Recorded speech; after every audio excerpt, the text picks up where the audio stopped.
Ada 2 lembar loh. Di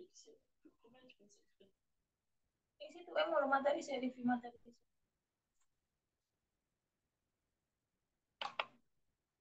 Ya apa sih caranya? Subshare atau share screen?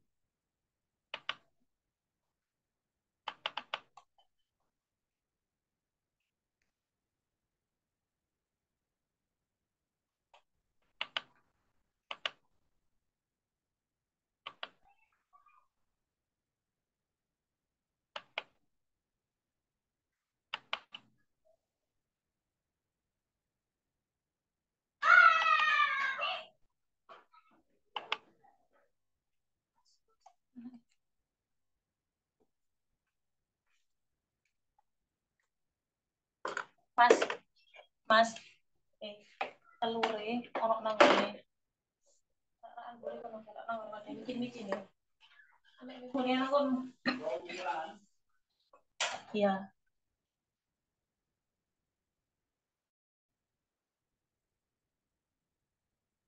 Halo, selamat datang, selamat bergabung. Ya, baru 3 orang. Kita tunggu 10 menit buat teman-teman yang lain biar masuk ya. Ini pertama aku review terkait materi-materi yang biasanya keluar dari soal-soal UKM di manajemen. Aku review sedikit, nanti biar pas waktu jawab soalnya lebih gampang ya. Soal manajemen itu proporsinya hanya 12 soal dalam UKM, kisaran 9% ya. Ya, 9%-an, 9 atau 8% gitu ya, untuk yang manajemen. Bentar ya.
2 menit lagi ya, di jam 19.10 kita mulai untuk belajar manajemennya ya.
Oke, Bismillahirrahmanirrahim. Mari kita mulai pembelajaran malam hari ini dengan membaca Bismillah terlebih dahulu.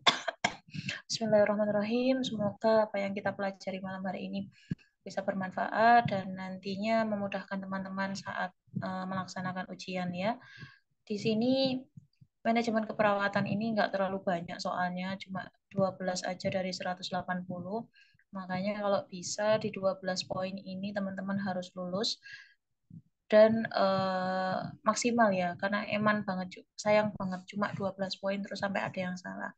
Dan materinya juga untuk manajemen keperawatan itu nggak terlalu banyak, jadi cuma itu aja gitu loh yang dimasukkan ke UKOM. Salah satunya yang mulai kita pelajari ini di metode penugasan. Metode penugasan ini sering kali muncul dan bentuknya kasus ya, bentuknya kasus nanti pas waktu di akhir ditanyakan metode penugasan apa yang digunakan dan lain-lain.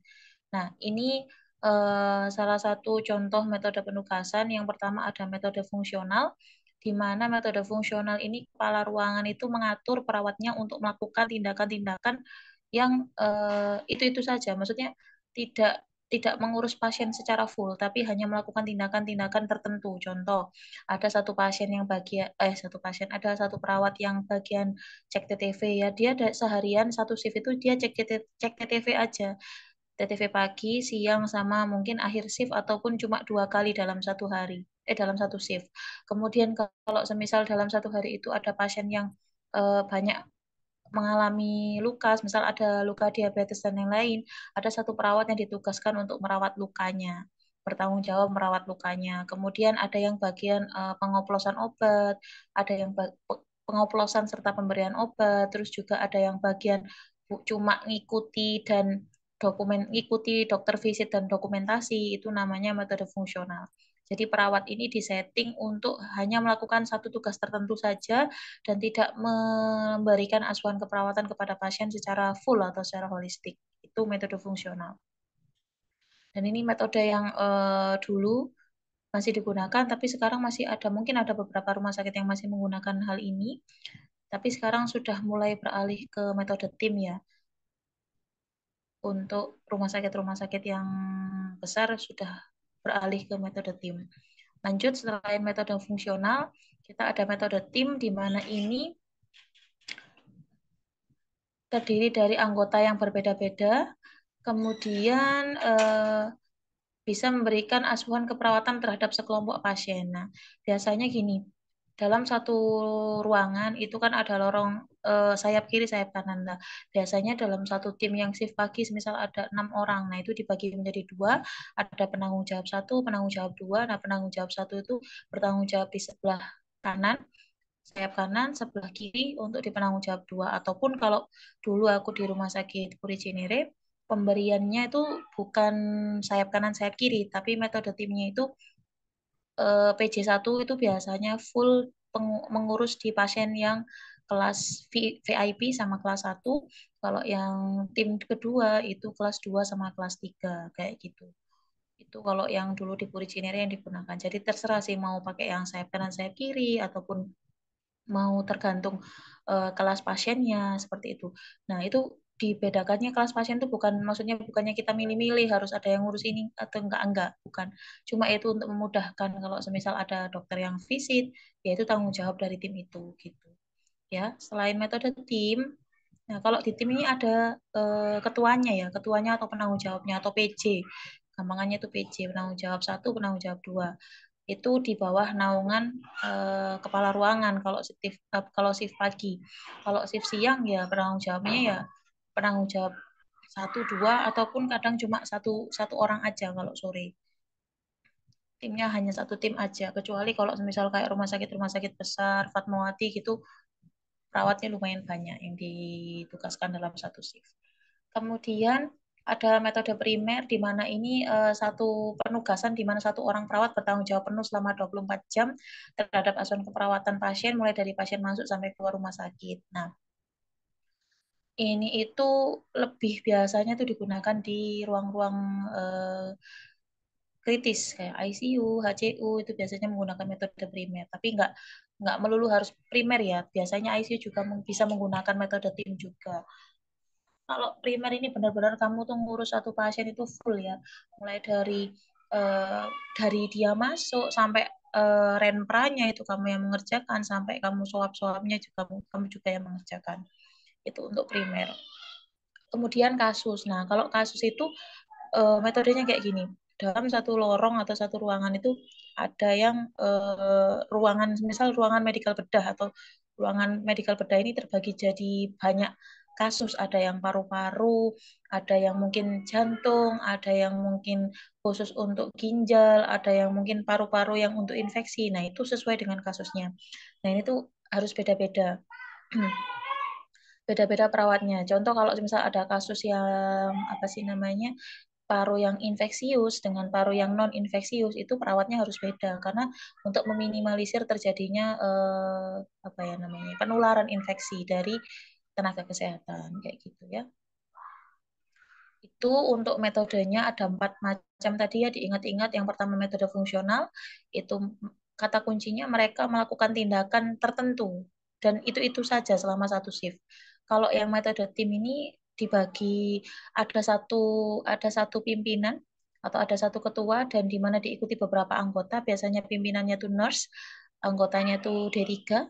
Kemudian untuk yang primer ini biasanya digunakan pada ruangan-ruangan ICU. Kemudian yang kalau kasus itu ini biasanya yaitu tadi kasus apa penanganan penyakitnya tuh beda-beda. Kasusnya beda-beda. Kalau kasus infeksi ya infeksi, yang non infeksi ya non infeksi itu kasus. Oke, lanjut review selanjutnya.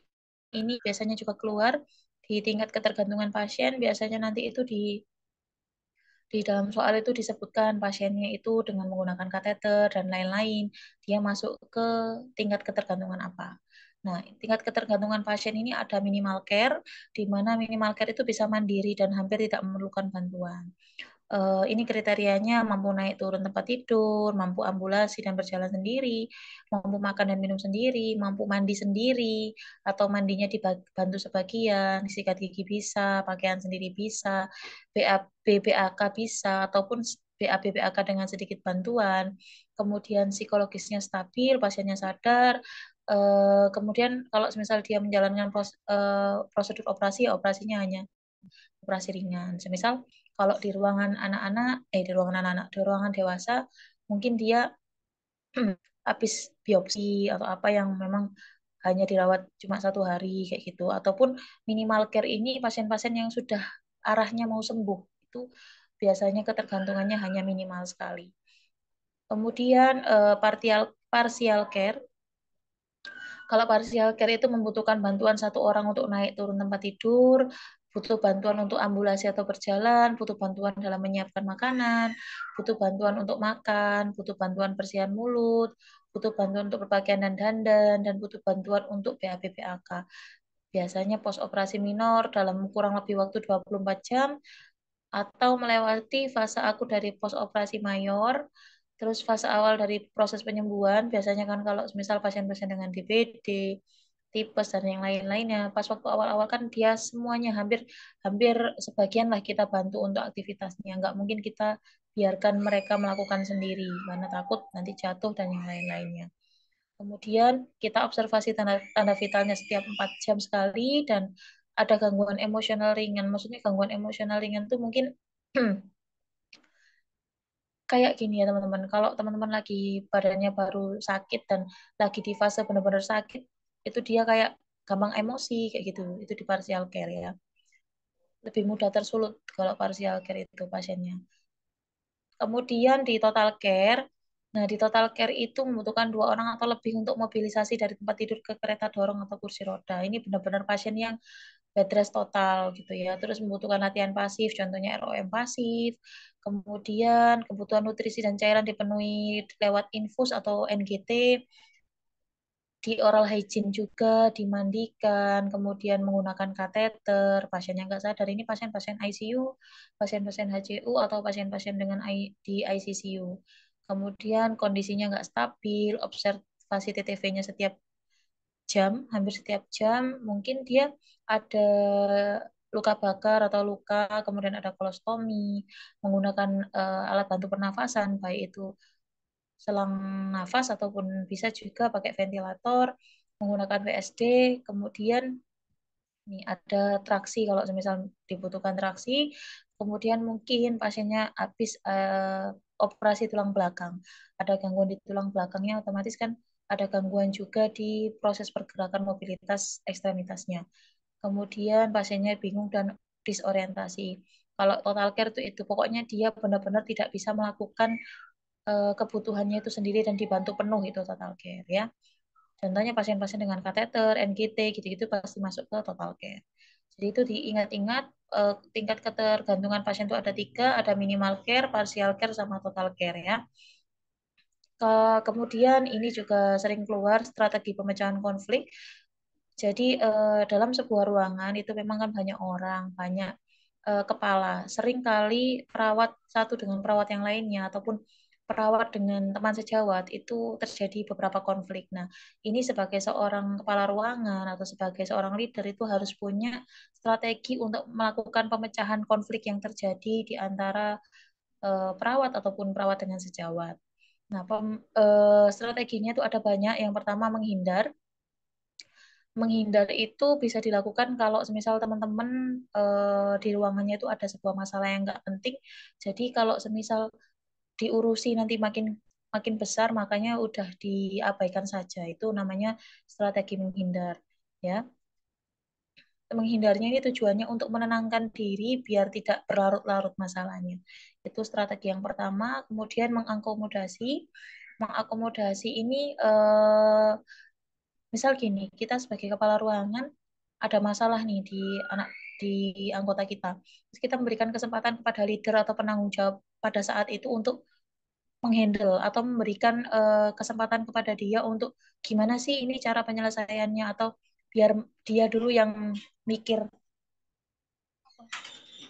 mikir solusinya. Maaf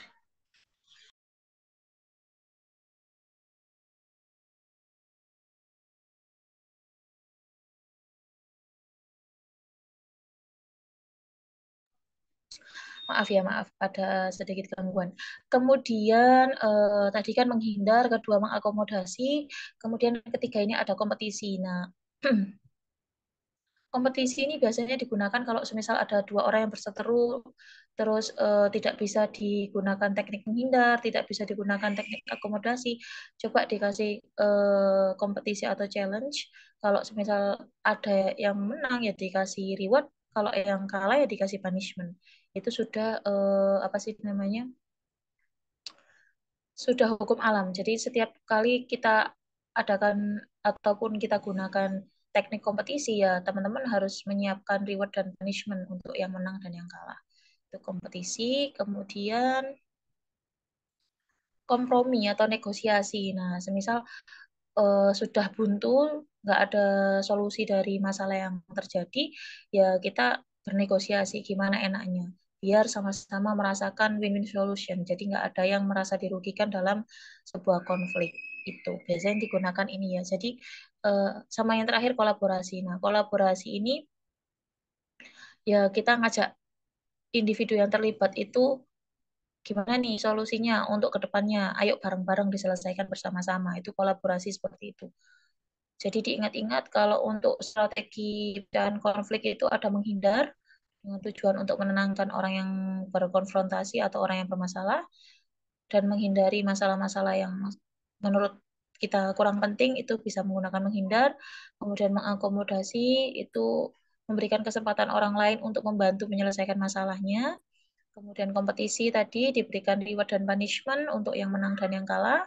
Kemudian kompromi atau negosiasi itu kita lakukan negosiasi pada teman-teman yang lain biar tidak merasa ada yang dicurangi atau dikalahkan. Ya, ini apa sih?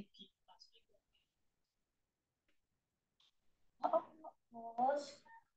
Mas, gaya itu loh Mas. Kardusnya susu dulu lah isu saya. Kemudian yang terakhir itu ada kolaborasi di mana kita bekerja bersama-sama untuk memecahkan masalah yang terjadi dikarenakan satu tim itu punya tujuan kerja yang sama. Ini yang ini reviewnya. Kemudian kalau untuk rumus-rumus paling nggak seberapa banyak keluar ya, apalagi kalau penghitung ketenaga kerjaan itu biasanya nggak keluar di UKOM soalnya waktunya itu nggak nutut. Nah, ini sekarang aku share soalnya teman-teman. Nah, ini tadi gunanya kenapa aku share dulu materinya karena nanti ada pertanyaan seperti ini. Soal yang pertama, Tuan B dengan kondisi terpasang Foley kateter yang perlu dicatat intake dan outputnya, ambulasi dengan pengawasan, status psikologis stabil, kebersihan diri dibantu, NSP akan masukkan tingkat ketergantungan pasien dalam kategori apa? Ada parsial, minimal, total, medial, marginal. Yuk, ini tadi sudah ada jawabannya. Monggo yang mau jawab, mau open mic juga boleh, ataupun mau ketik di kolom ini obrolan juga boleh banget ya. Ini jawabannya apa yuk? Nomor satu. Tuan B dengan terpasang Foley kateter perlu dicatat intake dan outputnya, ambulasi dengan pengawasan, status psikologisnya stabil, kebersihan dirinya dibantu. NSP akan memasukkan tingkat ketergantungan pasien dalam kategori apa, teman-teman? Kalau ada kata-kata Foley kateter, kemudian perlu dicatat intake dan outputnya, kira-kira apa jawabannya? Kemana semua ini kok nggak ada yang jawab? Halo, halo, halo.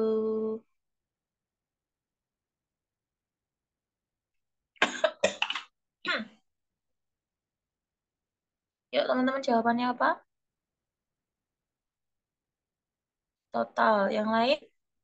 Kak Warsono jawabannya total. Yuk yang lain jawabannya apa teman-teman?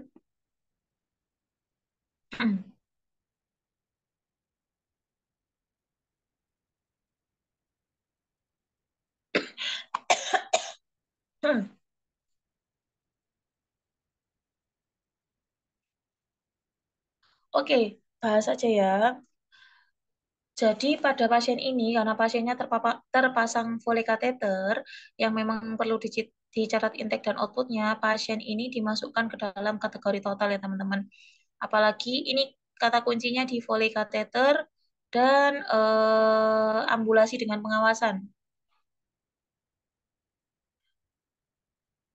Nah, di sini teman-teman harus hafal keywordnya. Kalau semisal parsial minimal itu dia bisa melakukannya sendiri dengan bantuan sangat minim sekali.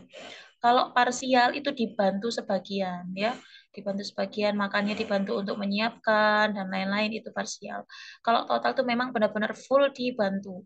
Nah, full dibantu ini bukan berarti pasiennya harus nggak sadar semua, enggak.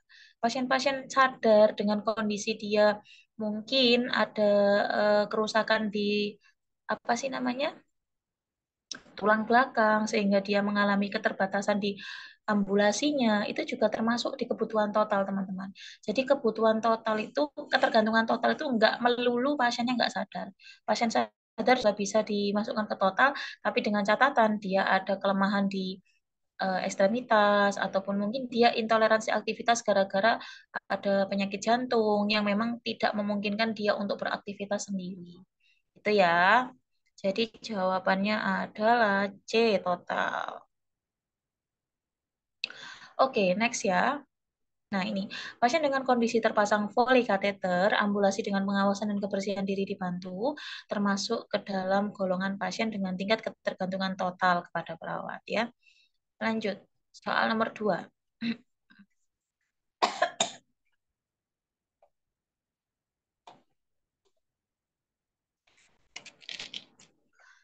Nanti kalau semisal teman-teman mau running belajar lagi, ini kan kita fokus di manajemen dulu. Nanti kita selesai, aku nanti kayaknya nyambung live lagi, tapi di TikTok kalau teman-teman mau join boleh ya. Kita belajar soal di luar yang ini. Jadi biar nanti semakin banyak bang soalnya teman-teman ya. Soal nomor 2, NSA sebagai penanggung jawab ruangan membagi tugas perawatnya dengan cara membagi pekerjaan berdasarkan keterampilan mereka masing-masing. Nah, NSB menyiapkan obat-obatan, NSA menemani dokter visit, NSC mengganti balutan pasien, dan NSD mengantarkan pasien pemeriksaan lab. Metode penugasan apa yang dilakukan NSA dalam menerapkan metode? Ada fungsional, ada tim, ada primer, ada kasus, ada modular. Modular itu kombinasi tim dan primer ya, teman-teman. Kalau kasus ini bisa gampang sekali ya. Keywordnya di sini, teman-teman. Membagi pekerjaan berdasarkan keterampilan mereka masing-masing, terus pekerjaannya dibagi-bagi per person atau per orang. Nah, itu sudah pasti jawabannya adalah metode fungsional ya. Kalau yang tim tadi dibagi berdasarkan kelompok ya. Ada ketua kelompoknya, ada PJ-nya masing-masing. Kalau primer itu dia menghandle satu pasien dari awal masuk sampai selesai, sampai dia pulang, sampai evaluasi. Kalau yang kasus itu sesuai dengan kasus yang dialami pasiennya ya. Oke. Nah, ini penjelasannya rasionalnya. Pada pasien di atas, NSA membagi perawat sesuai dengan keterampilan masing-masing selama dalam satu shift. Metode penugasan ini adalah menggunakan metode fungsional, di mana metode ini perawat melaksanakan tugas atau tindakan tertentu berdasarkan jadwal kegiatan yang ada.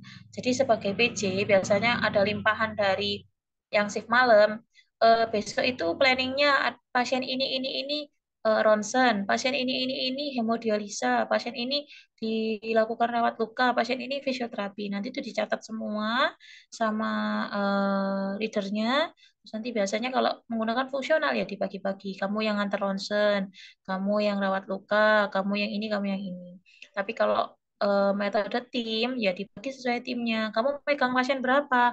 Oh, aku megang pasien dari 616 sampai 618, 5 orang. Ya, kamu urusi satu shift itu pasiennya itu kamu urusi apa, tindakannya apa itu kamu urusi semua kalau tim. Gitu ya.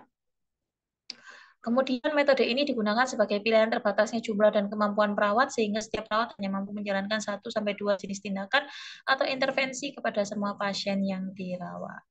Biasanya nih perawatnya cuma sedikit. Jadi ya wis dikerjakan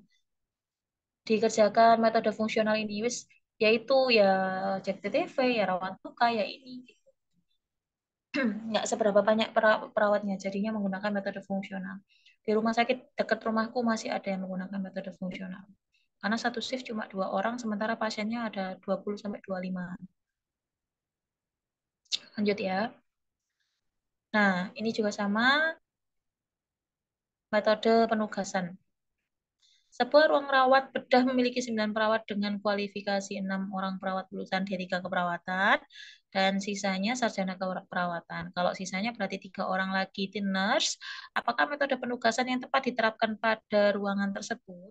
Kalau ada nurse dengan D3 bergabung, kira-kira metode penugasan apa yang tepat yang diterapkan di ruangan tersebut? Tim primer, fungsional, tim primer, atau case management?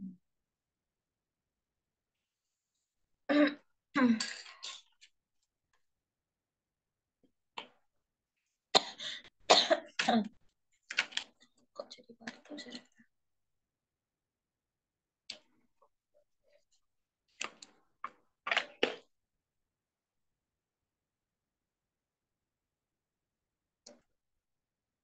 Jawabannya apa?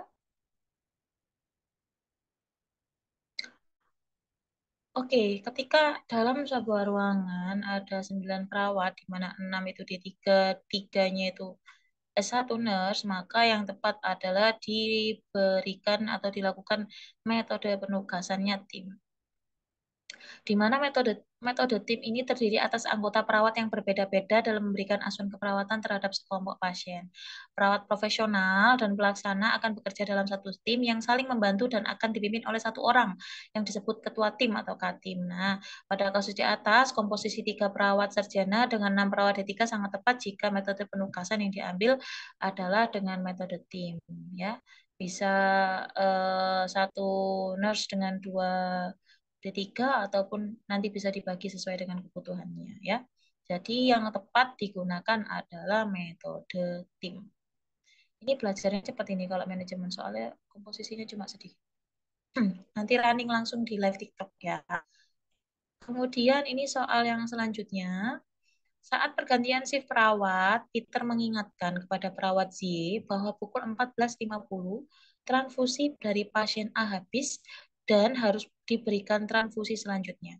Oh ya, ini model komunikasi ini juga ada yang keluar tapi nggak terlalu banyak ya. Apakah model komunikasi yang dilakukan kepada perawat tersebut?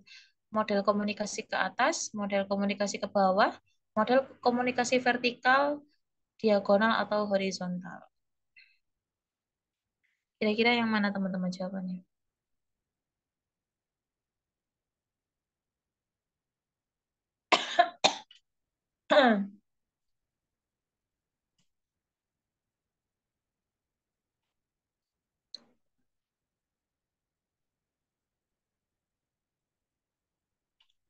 Yuk, jawabannya apa?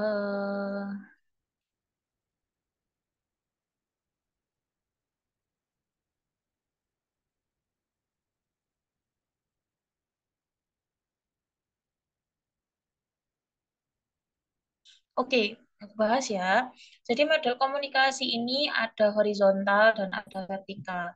Horizontal tuh kemana sih, Kak? Horizontal itu kan lurus ya, datar. Nah, datar itu komunikasi yang terjalin antar perawat dengan perawat atau perawat dengan sejawat, perawat dengan apoteker, perawat dengan terapis, fisioterapis, perawat dengan dokter. Itu yang namanya horizontal.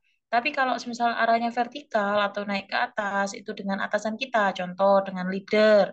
Kita komunikasi dengan katim atau dengan kepala ruangan. Itu vertikal ya. Cuma dilogikakan arahnya saja. Kalau horizontal tuh lurus apa sejajar ya berarti dengan teman sejawat kita. Kalau yang vertikal ke atas itu pasti ke atasan kita ya, ke perawat, misal ke katim, leader, ataupun ke kepala ruangan, atau bisa juga langsung ke kabit ataupun yang lainnya. Itu komunikasi arahnya vertikal ya. Gampang ya, vertikal dan horizontal itu cuma tinggal dibayangkan aja posisinya. Horizontal mendatar, vertikal naik ke atas. Oke, next. Komunikasi yang terjadi pada kasus di atas adalah komunikasi antar teman sejawat di mana perawat Peter mengingatkan perawat Zie untuk memberikan transfusi selanjutnya. Komunikasi yang terjadi antar teman sejawat ini termasuk model komunikasi horizontal, sedangkan jika perawat melakukan komunikasi dengan kepala ruangan, maka model komunikasi yang digunakan adalah model komunikasi vertikal. Ya, lanjut. Nah, di manajemen keperawatan itu juga ada nyelip soal hukum, teman-teman. Soal hukum, soal etik. Jadi etik itu nggak ada spesifikasinya berapa soal, tapi dia tuh nyelip ke seluruh elemen soal. Masuk KMB bisa, masuk maternitas bisa, jiwa bisa, komunitas bisa, keluarga bisa. Jadi harus sering berlatih terkait etik ya, karena etik ini banyak keluarnya. Tapi bentuknya kasus kayak gini ya. Nggak ada soal-soal hukum nanya. Justice adalah nggak ada. Semuanya bentuknya kasus. Tuan Y berusia 75 tahun sedang dirawat di RS bagian bangsal saraf. Pasien memiliki diagnosis medis SNA. SNH hari ini seorang perawat melakukan implementasi ROM pasif, membantu makan dan membantu minum. Sebelum mengajari tiga hal tersebut, pasien diberikan kesempatan untuk memilih mana yang akan dilakukan. Apakah prinsip etik yang sudah diterapkan oleh perawat?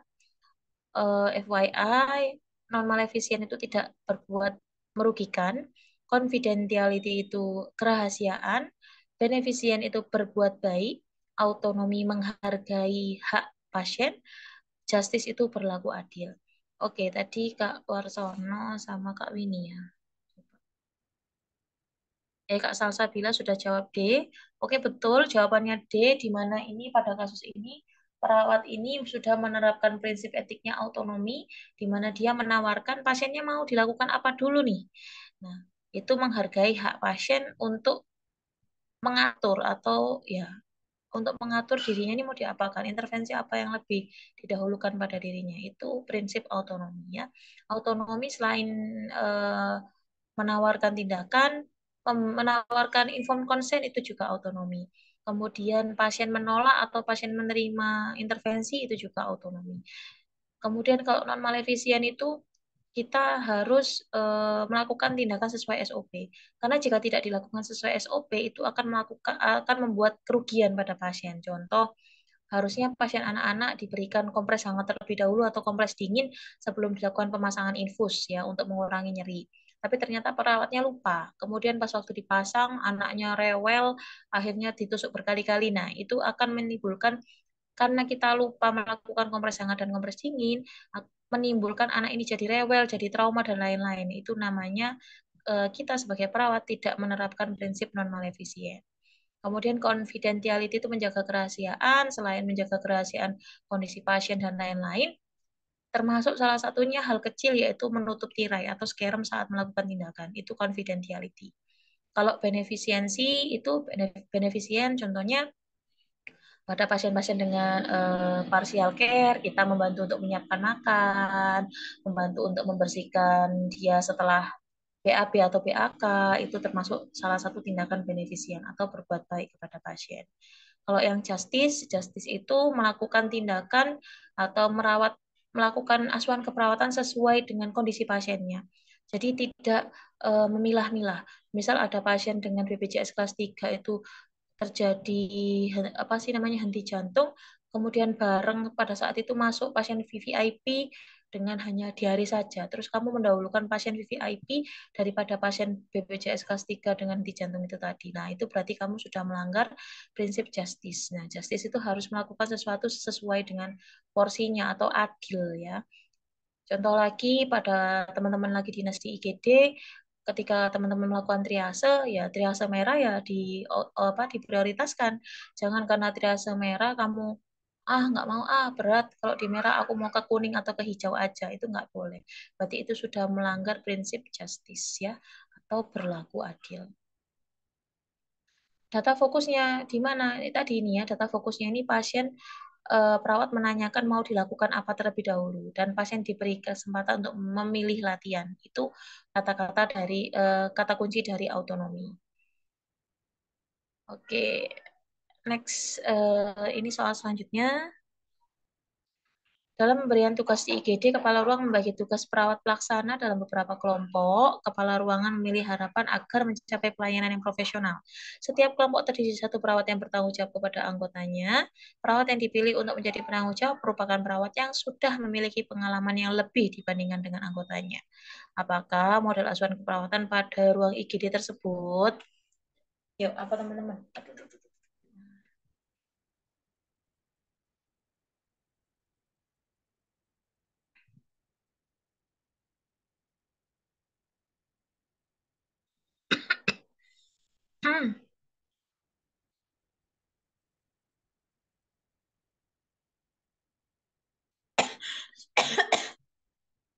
Mas,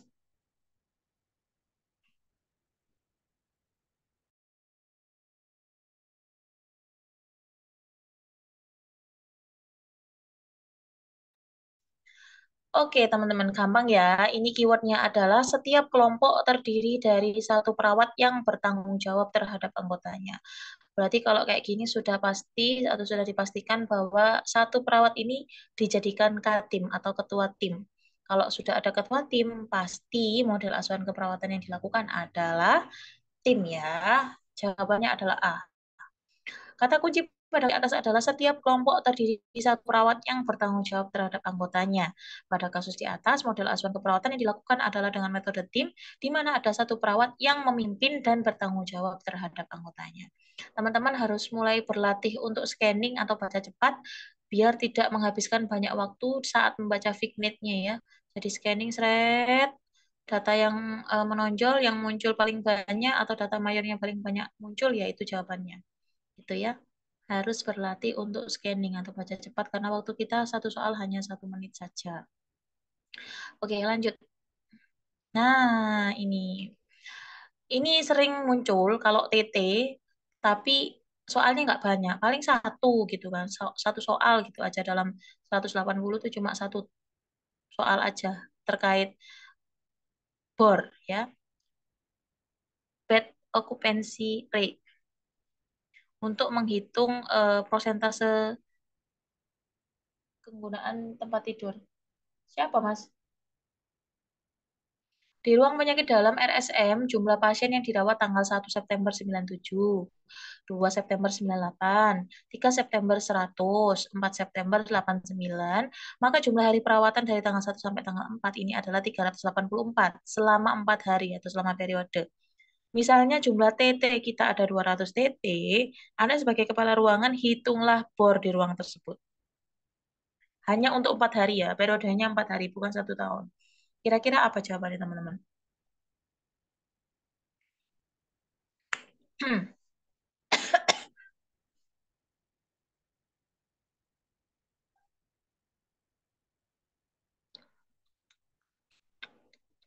Jawabannya apa? Rumus bor apa? Ayo rumus bor.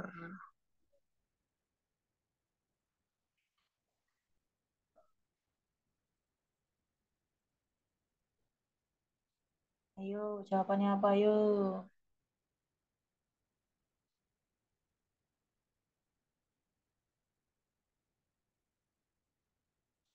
Oke, kita bahas ya. Lihat ya, lihat di sini ya. Sudah ada hitung-hitungannya. Bed occupancy rate atau BOR yaitu presentase pemakaian tempat tidur dalam satuan waktu tertentu. Biasanya BOR itu dihitung per tahun, teman-teman. Tapi kadang ada juga yang tadi sesuai soal, dia cuma dihitung selama 4 periode, 4 hari saja. Rumus perhitungan BOR adalah jumlah hari perawatan dibagi jumlah tempat tidur dikali jumlah hari dalam satu periode dikali 100%. Tadi jumlah hari perawatannya ada 384 ya. Di soal 384. Kemudian jumlah tempat tidurnya ada 200 dikali 4 itu tadi cuma 4 hari yang dihitung dikali 100%. 384 dibagi 800 itu ketemunya 0,48 dikali 100%, jadi jawabannya 48%. Diingat-ingat rumusnya BOR, jumlah hari perawatan dibagi jumlah tempat tidur dikali jumlah hari dalam satu periode, pastinya kalau BOR dikali 100%. Ya. bor itu prosentase pemakaian tempat tidur dalam jangka waktu tertentu. Ya, clear nggak? Ada yang masih belum paham di bor?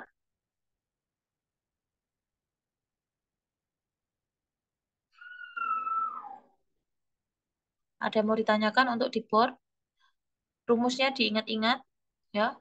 Jumlah hari perawatan dibagi jumlah tempat tidur dikali jumlah hari dalam satu periode. Itu bor. Ini soalnya pasti muncul cuma satu biasanya, nggak banyak. Oke, kita next ya. Ini bor sudah. Selanjutnya ini perhitungan untuk menghitung BTO, bed turnover. Di sebuah ruang anak RSH, pasien keluar hidup dan meninggal ada 5 orang pada tanggal 4 September 2015. Jumlah tempat tidurnya 200. Nah, Anda sebagai kepala ruangan, hitunglah BTO-nya. Berapa tuh BTO-nya? Ayo, ada yang bisa jawab? Bed turnover-nya berapa?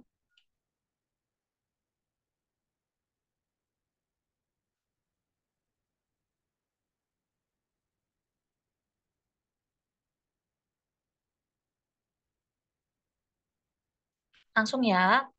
Oke, bed turnover atau BTO adalah angka perputaran tempat tidur atau frekuensi pemakaian tempat tidur dalam satu periode. Nah, rumus BTO itu pasien keluar, buka kurung hidup mati, tadi nilainya kan 5 dibagi jumlah tempat tidur yang tersedia atau bed yang ada berapa. 5 dibagi 200 ketemunya 0,025. Diingat-ingat kembali, BTO rumusnya pasien keluar, buka kurung hidup ataupun mati, dibagi jumlah tempat tidur. Atau gampangnya gini, pasien keluar dibagi TT gitu aja. Pasien keluarnya berapa, dibagi tempat tidur yang tersedia. Itu hasilnya ya. 5 dibagi 200 ya jawabannya 0,025. Ini pattern overnya, angka perputaran tempat tidur atau frekuensi pemakaian tempat tidur pada satu periode. Mungkin rumus-rumus kayak ini belum terlalu familiar ya teman-teman, nggak apa-apa. Nanti sambil jalan dihafalin ya. Kemudian lanjut, gampang ya. Kalau ini gampang inget-ingetnya. Kalau yang tadi bor jumlah hari perawatan dibagi jumlah tempat tidur dikali jumlah hari dalam satu periode dikali 100 bor. Kalau yang BTO, bed turnover, jumlah pasien yang keluar baik yang hidup ataupun yang mati dibagi jumlah tempat tidur yang tersedia. Ya, simpel ya. Nanti aku share ini juga, jadi nggak usah dicatat. Lanjut, sekarang menghitung terkait TOI. TOI. Di mana soalnya di ruang perawatan umum RSH terdapat jumlah tempat tidurnya 200, jumlah periodenya 1, maka jumlah hari perawatannya 90. Jumlah pasien keluar hidup dan meninggal 5 orang, maka TOI-nya berapa TOI-nya?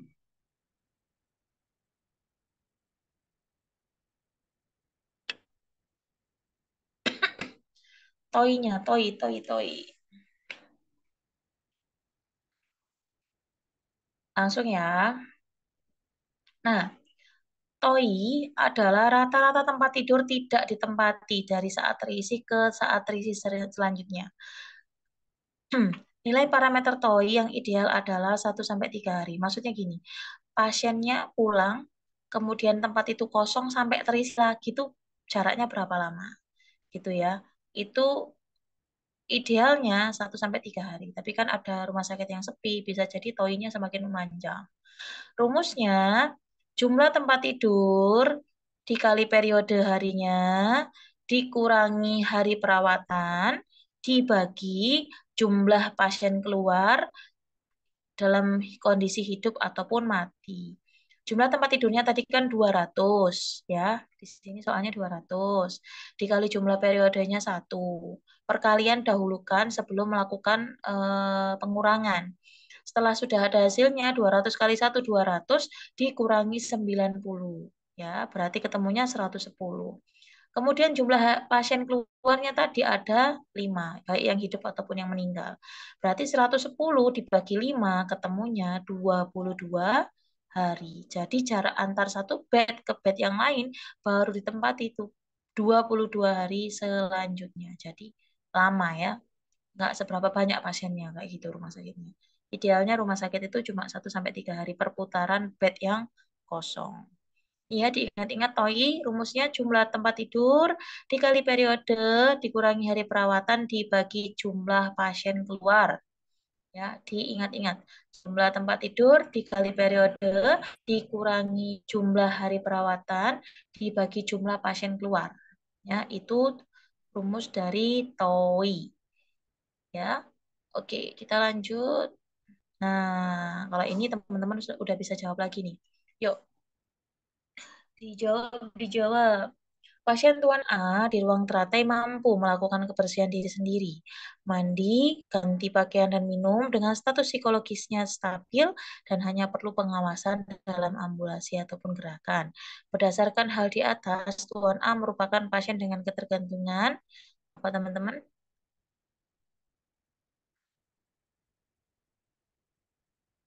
Yuk, apa jawabannya ini? Total, minimal, parsial. Ya Allah. Kira-kira apa jawabannya?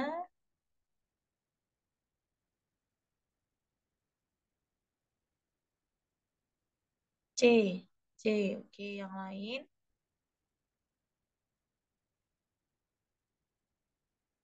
Kak Regina, Shiva, C. Oke, kita bahas ya.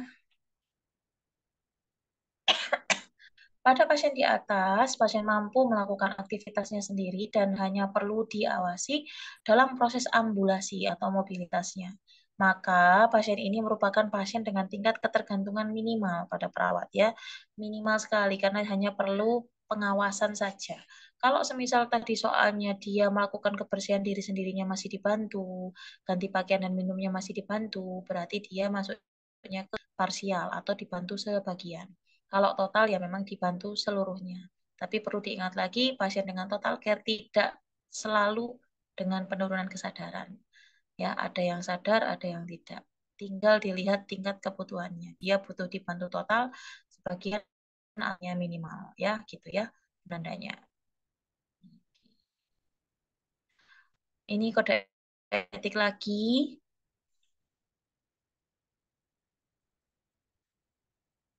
Seorang laki-laki berusia 40 tahun sedang dirawat di ruang isolasi terinfeksi hepatitis B, di mana hasil pengkajian hepatitis B-nya positif, mual, muntah, tidak nafsu makan, dan lemas. Saat ini yang mengetahui kondisi penyakit pasien hanya ibunya dan perawat menolak memberitahukan kepada keluarga pasien yang lainnya terkait status kondisi pasien saat ini.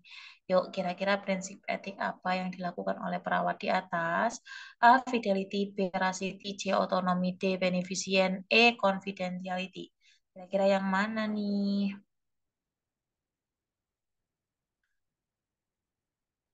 Yuk, yang mana ayo? Fidelity, veracity, otonomi, beneficient, atau confidentiality?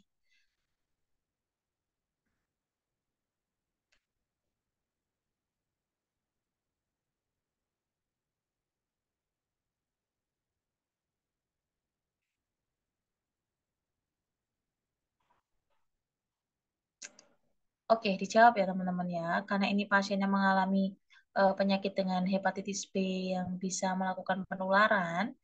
Nah, ini pasien apa sih namanya perawatnya ini menolak untuk memberitahukan kepada keluarga pasien. Ditakutkan keluarga nanti malah apa ya namanya ya mengucilkan atau mengisolasi pasien tersebut dikarenakan mengalami hepatitis B. Nah, kata-katanya di sini adalah perawat menolak memberitahukan kepada keluarga pasien yang lainnya. Yang lainnya berarti selain ibu, mungkin adik-adik, kakaknya, atau bibinya, pamannya, itu tidak diberitahukan. Nah, itu prinsip etik yang dilakukan oleh perawat tersebut adalah prinsip confidentiality atau menjaga kerahasiaan.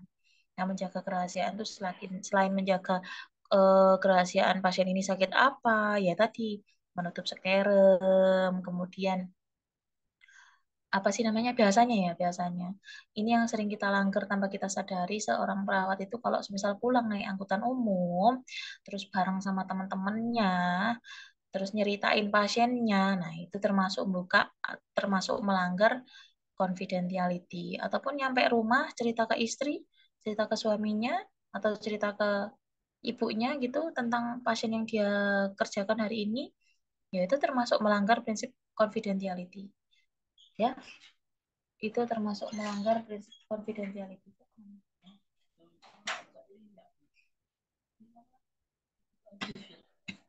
Oke, kalau fidelity itu tepat janji, kemudian veracity berkata jujur, otonomi itu menghargai hak pasien, kalau beneficent itu berlaku baik.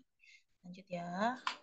Pada kasus di atas, benang merahnya yaitu terkait keperawatan, etik keperawatan, confidentiality atau menjaga kerahasiaan, di mana seorang perawat wajib menjaga kerahasiaan dari pasien, apalagi atas dasar permintaan pasien dan keluarga. Ya.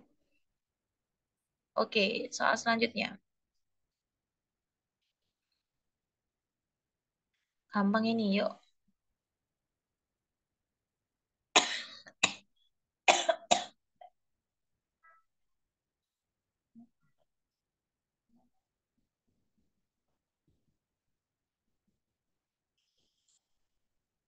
Yuk, jawabannya apa teman-teman? Seorang laki-laki usia 40 tahun dibawa ke RS untuk berobat dengan keluhan batuk yang tidak kunjung sembuh. Setelah dilakukan pemeriksaan sputum dan ronsen torak, disimpulkan pasien terkena TB yang harus menjalani pengobatan selama kurang lebih 6 bulan. Dokter menjelaskan terkait terapi pada pasien TB, namun pasien menolak untuk melakukan pengobatan TB tersebut. Apakah prinsip etik yang menjadi perhatian pada kasus tersebut? Gampang ya. Kalau misal ada menolak-menolak pengobatan, menolak intervensi, itu jatuhnya di otonomi. Betul ya, jawabannya adalah otonomi, di mana kita menghargai keputusan pasien untuk tetap melakukan pengobatan atau tidak.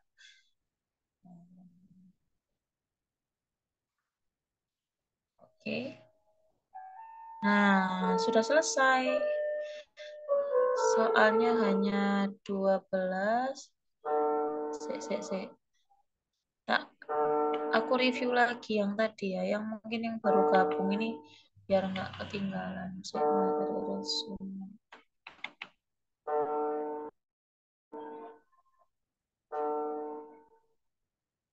Sik, ya.